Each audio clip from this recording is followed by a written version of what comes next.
नमस्कार, बहुत बहुत स्वागत है आप सबका इस वीडियो में। मैं हूं आरती गुप्ता। मैं Uttar Pradesh UP PCS 2020 batch की पीसीएस अधिकारी हूं।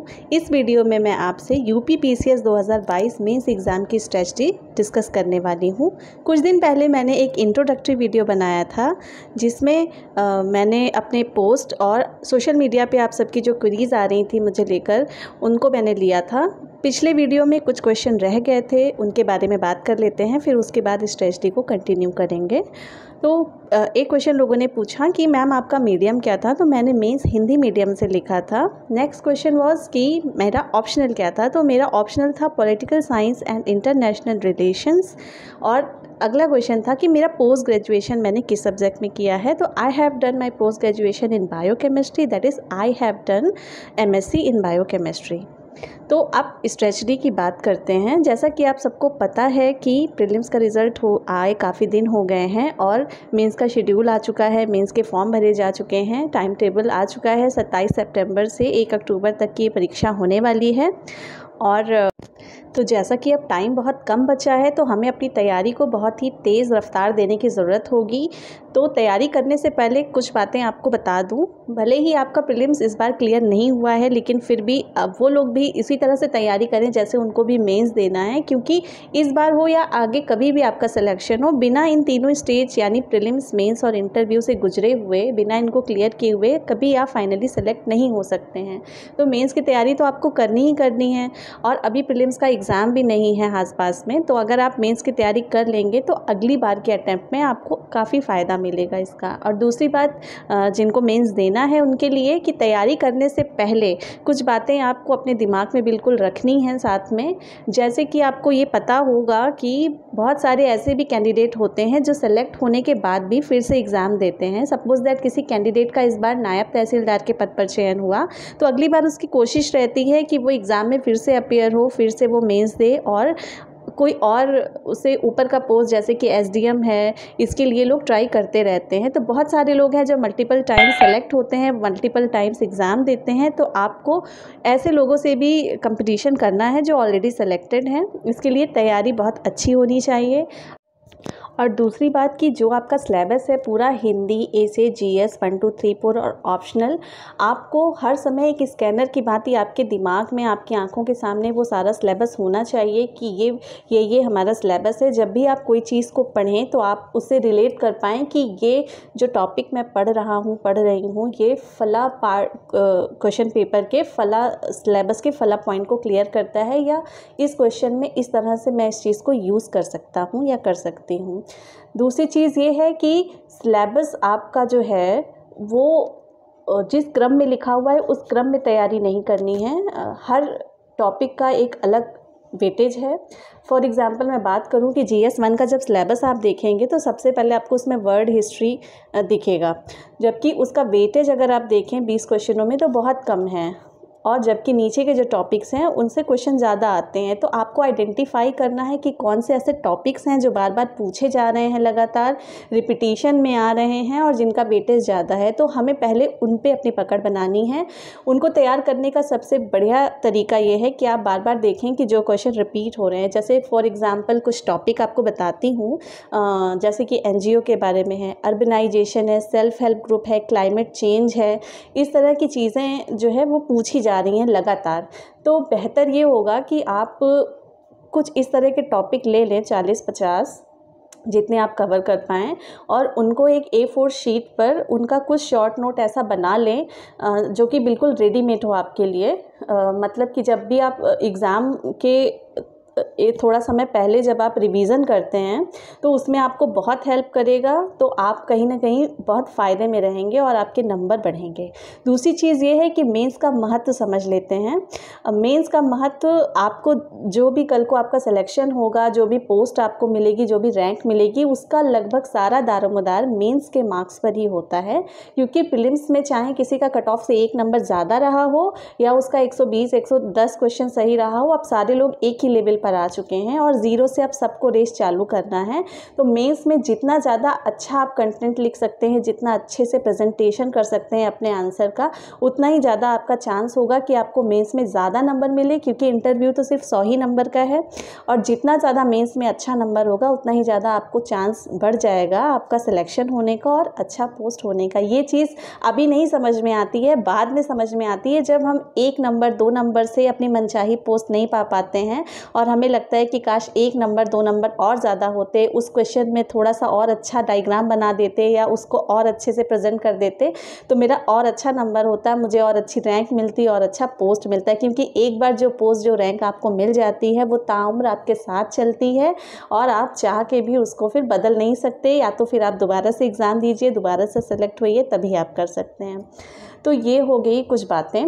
अब देख लेते हैं कि हिंदी, तो हिंदी जो है उसको बिल्कुल भी इग्नोर करने की ज़रूरत नहीं है, उसको लास्ट के लिए बिल्कुल बचा कर मत रखिए। हिंदी अभी पढ़ के पहले से रख लीजिए, लास्ट का जो 1-2 दिन मिलता है उसमें आप हिंदी का सिर्फ रिवीजन करिए, इससे आपको एक कॉन्फिडेंस भी रहेगा। और हिंदी में कुछ ऐसे मतलब उसके टॉपिक्स हैं, ग्रामर है, जैसे वो कभी बदलती नहीं है। आपने उसको एक बार अगर अच्छे से तैयार कर लिया है तो जाहिर सी बात है कि आपको अच्छे नंबर मिलेंगे। 1-2 लेटर्स लिख के देख लीजिए जो पूछे जाते हैं, व्याख्या और सारांश उसको एक बार लिखकर अच्छे से देख लीजिए, क्योंकि अकेले यही 50-60 नंबर आपको दिला सकता है। अगर आप अच्छी व्याख्या लिखते हैं तो जाहिर सी बात है हिंदी के पेपर में आपको अच्छे नंबर मिलेंगे और उतना ही ज़्यादा आपका फिर टोटल स्कोर बढ़ेगा। तो ये हो गया हिंदी का बात। इसके बाद आती है एसे। एसे की तैयारी कब करनी चाहिए? एसे की तैयारी आपको अलग से नहीं करनी है। जीएस जब आप पढ़ते हैं लगभग 70 से 80% पूरा टॉपिक लगभग वही है जो जीएस का है, वही एसे का है। एसे को साथ साथ कवर करते चलिए जीएस के। जब एसे के लिए एक अलग से एक छोटी सी कॉपी बना लीजिए जिसमें आपको पर्टिकुलर उस टॉपिक से संबंधित एसे का जो भी है उसको आप उससे संबंधित कोटेशन, उससे संबंधित फैक्ट या कैसे कैसे आपको फ्लो देना है वो सब चीज़ें मेंशन कर लीजिए। जैसे कि कुछ पेज की कॉपी बना लीजिए, उसमें एजुकेशन, हेल्थ, वुमेन और नेचुरल डिजास्टर, इस तरह की जो टॉपिक्स हैं उनको बिल्कुल आप अच्छे से कवर करके रखिए, ताकि जब आप एग्ज़ामिनेशन हॉल में अंदर जाने से पहले आप एक बार जब उस कॉपी को पलटेंगे तो आपको कोटेशन और सारी चीज़ एकदम बिल्कुल अच्छे से तैयार हो जाएगी। ये हो गया हमारा एसे का। इसके बाद आते हैं जीएस पे। जीएस की तैयारी करने का सबसे अच्छा तरीका ये है कि आप बजाय किताबों से चीज़ों को पढ़ने के आप किसी टेस्ट सीरीज़, मेंस की किसी टेस्ट सीरीज़ को ज्वाइन कर लें और क्वेश्चन को पढ़कर फिर उसके अनुरूप तैयारी करें। अगर आप किसी टेस्ट सीरीज़ का क्वेश्चन पढ़ लेते हैं, फिर उसका मॉडल आंसर देख लेते हैं, तो आपको एक क्राइटेरिया डेवलप होता है चीज़ों का कि कैसे कैसे आपको किस वे में, किस डायरेक्शन में आपको चीज़ों को सोचना है और कैसे कैसे आंसर को बढ़ाना है आगे। इसलिए क्योंकि हमें पता है कि अगर जो पूछा गया है, अगर हमने उसी का पर्टिकुलर आंसर नहीं दिया प्रिसाइज होकर, तो हमें मार्क्स नहीं मिलते हैं। पूछा जा रहा है अगर एनजीओ से संबंधित चुनौतियां, तो हमें चुनौतियां ही लिखनी है। एनजीओ के कार्य लिखेंगे, उस पर ज़्यादा फोकस करेंगे तो नंबर उतना नहीं मिलेगा। ठीक है, तो जीएस के लिए जितना ज़्यादा से ज़्यादा हो सकता है आप उतने ज़्यादा से ज़्यादा टेस्ट सीरीज़ को सॉल्व करें, उतने ज़्यादा क्वेश्चंस का एक्सप्लेनेशन पढ़ें, उनको लिख कर देखें। क्योंकि आप ये चीज़ अच्छे से समझ लीजिए कि कभी भी एग्ज़ामिनेशन हॉल में 2 चीज़ें एक साथ नहीं चल सकती हैं। या तो आपका दिमाग चलेगा सोचने के लिए, या तो आपके हाथ चलेंगे लिखने के लिए। ये मैंने मिस्टेक की थी, मैंने आंसर राइटिंग की प्रैक्टिस नहीं की थी, इसलिए 2018 के मेंस में मेरा फाइनली सिलेक्शन नहीं हो पाया था। मेरे काफ़ी क्वेश्चन छूट गए थे और इतना टफ कंपटीशन है कि अगर एक क्वेश्चन भी आपका छूट जाता है तो आप रेस में बहुत पीछे आ जाते हैं। तो उन सब चीज़ों से बचने के लिए आप अपनी तैयारी को बिल्कुल एकदम स्पीड में रखिए। और जितना ज़्यादा आप क्रिटिकल थिंकिंग पहले से करके जाएंगे, जितना ज़्यादा आप आंकड़े, इंट्रोडक्शन में क्या लिखना है, कंक्लूज़न में क्या लिखना है, बॉडी कैसे प्रेजेंट करना है, कौन सा डायग्राम बनाना है, कहाँ कौन सा मैप यूज़ करना है, ये सब चीज़ें अगर आप पहले से सोच के जाएंगे तो आपको एग्ज़ामिनेशन हॉल में प्रेजेंटेशन में बहुत आराम होगा और आप बहुत अच्छे से कर पाएंगे। अगली बात ये आती है कि पेपर किसी भी हाल में सारे क्वेश्चन हमें पूरा पेपर कंप्लीट करना है, एक भी क्वेश्चन छोड़ना नहीं है किसी भी हाल में। इसको कैसे करना है ये मैं आपको बताऊँगी आगे। फिर इसके बाद आता है ऑप्शनल की बात। तो ऑप्शनल में हाल ही में पिछले साल में अभी एक बदलाव किया गया है। पहले हमें थोड़ा सा आज़ादी होती थी कि हम दोनों सेक्शन में से टोटल मिला के 5 क्वेश्चन कोई भी वो कर सकते थे, लेकिन इस बार ऐसा अब हो गया है पिछली बार से कि आपको पेपर 1 पेपर 2 का जो सेक्शन ए बी है दोनों पेपर में उसका पहला क्वेश्चन जो होगा यानी क्वेश्चन नंबर 5 और क्वेश्चन नंबर 1 आपको कंपलसरी करना होगा। इसलिए ऑप्शनल में भी अब आपको और ज़्यादा ध्यान देने की ज़रूरत है। आप सेलेक्टिव रीडिंग नहीं कर सकते हैं, आपको बहुत ज़्यादा सारे टॉपिक अच्छे से तैयार होने चाहिए ताकि ऐसा ना हो कि एक क्वेश्चन में 3 क्वेश्चन होते हैं ABC करके, अगर दो आ रहे हैं एक नहीं आ रहा है तो भी आप नुकसान में जाएंगे। इसीलिए ऑप्शनल को भी बराबर से टाइम देना है, सभी सब्जेक्ट को बराबर से टाइम देना है। शुरुआत से ही आप दिन के पूरा जितना भी टाइम आप पढ़ाई को देते हैं उसको आप बिल्कुल स्लॉट्स में डिवाइड कर लीजिए। भले ही आधा घंटा 1 घंटा एक सब्जेक्ट को दीजिए, लेकिन पूरा जिस क्रम में 8 पेपर आपको आने हैं वो पूरे पेपर आपको एक दिन में पढ़ाई करते समय टच करने हैं किसी भी तरह। इससे क्या होगा कि आपका सारा चीज़ लगभग टॉपिक कवर होता चलेगा और आप एक कॉन्फिडेंस में भी रहेंगे कि आपने सब कुछ पढ़ लिया है, कुछ भी छोड़ा नहीं है। तो कुल मिला के आपकी तैयारी इस लेवल की होनी चाहिए कि एग्ज़ामिनेशन हॉल में जैसे ही आपको क्वेश्चन पेपर मिले, क्वेश्चन मान लीजिए 2 लाइन का है, क्वेश्चन पढ़ते पढ़ते ख़त्म होते तक आपके दिमाग में आंसर का पूरा फॉर्मेट बन जाना चाहिए कि इंट्रोडक्शन में आपको क्या लिखना है, बॉडी में क्या क्या पॉइंट्स ऐड करने हैं और कंक्लूज़न में क्या लिखना है। इवन मैं अपना बताऊं तो मैं इतना हड़बड़ी में रहती थी कि कभी कभी ऐसा होता था कि मैं इंट्रोडक्शन मैंने लिखा, उसके बाद बॉडी का स्ट्रक्चर लगाया, फिर उसके बाद बीच में बॉडी का लिखते लिखते ही मुझे याद आ गया कि हाँ मैं कंक्लूज़न में ये चीज़ लिख सकती हूँ अच्छे से, तो मैं पहले कंक्लूज़न लिख लेती थी क्योंकि पता है मुझे कि आंसर कहाँ पे एंड होगा और वहीं पर एग्जामिनर मार्क्स भी देता है। तो कंक्लूज़न जितना अच्छा आप लिखोगे उतना ही अच्छा आपको नंबर मिलता है। तो मैं कंक्लूज़न को पहले लिख लेती थी, उसके बाद जो स्ट्रक्चर वाला पार्ट है फिर उसको बाद में कंप्लीट करती थी, क्योंकि लिखने के बाद कोई नहीं बता सकता है कि आपने क्या चीज़ को पहले लिखा है और क्या चीज़ को बाद में लिखा है, राइट। तो अब आपको बताती हूँ कि सारा क्वेश्चन कंप्लीट कैसे किया था मैंने। मुझे बहुत दिक्कत आई थी इस चीज़ को, मैंने बहुत राइटिंग प्रैक्टिस किया तब जाकर मैं पूरा पेपर कंप्लीट कर पाई थी। तो 3 घंटे का जो हमारा पेपर होता है उसको मैंने 3 पार्ट में डिवाइड कर लिया था।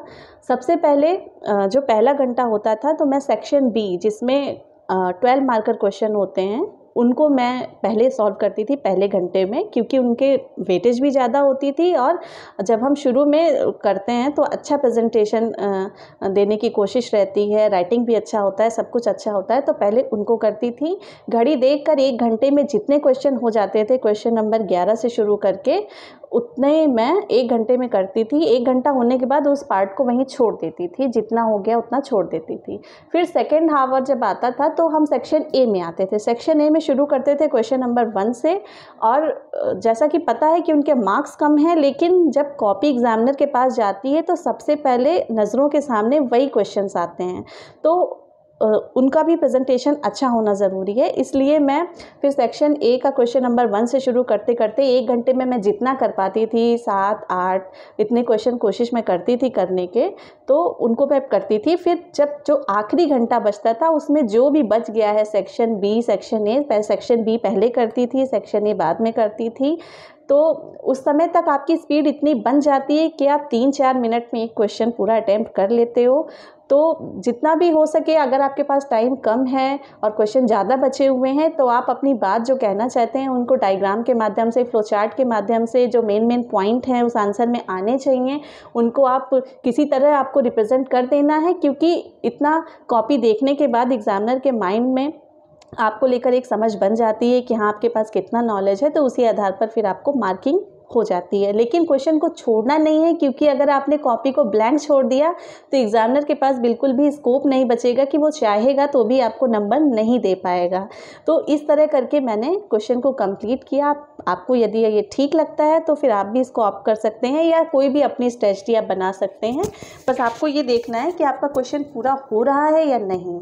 तो ये थी क्वेश्चन को कंप्लीट करने की बात। और दूसरी एक बात और है कि एग्ज़ामिनेशन के कुछ दिन पहले तक अपने रूटीन को, अपने शेड्यूल को एग्ज़ाम के अकॉर्डिंग सेट कर लीजिए। अगर आप रात में ज़्यादा देर तक पढ़ते हैं तो एग्ज़ाम के दिनों में आपको दिक्कत आ सकती है। सेकंड शिफ्ट में भी पेपर देना होता है, दोपहर में नींद आ सकती है। तो इसलिए आप अपना जो भी शेड्यूल है उसको एग्ज़ामिनेशन के अकॉर्डिंग करिए। सुबह जल्दी उठने की कोशिश करिए और दिन में ज़्यादा पढ़ने की कोशिश करिए, ताकि आपको बैठने की प्रैक्टिस भी हो जाए और आपको सोने में, उठने में किसी चीज़ में दिक्कत ना हो।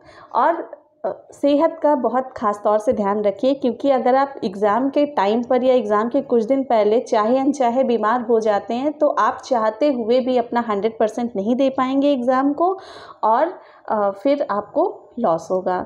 तो उसके लिए बेहतर है कि आप हेल्दी चीज़ें खाएं और हेल्दी लाइफस्टाइल को अपनाएं जब तक एग्ज़ाम नहीं हो रहा है। वैसे हमेशा करनी चाहिए, लेकिन एग्ज़ाम तक तो ख़ास तौर से। तो आपको मेंस के लिए बहुत बहुत शुभकामनाएं। ये थी मेरी मेंस की स्ट्रेटजी। और डायग्राम्स बनाइए, एक कॉपी बना लीजिए GS 1 2 3 4 कंपार्टमेंट करके, उसमें मेन टॉपिक लिख लीजिए। कोई अच्छा डेटा आपको मिलता है जो करंट अफेयर में आपने पढ़ा हो, कोई इंडेक्स है, कोई आंकड़ा है, पॉपुलेशन से रिलेटेड कोई आंकड़ा है, महिलाओं से रिलेटेड, क्लाइमेट चेंज से रिलेटेड, उसको आप लिख लीजिए।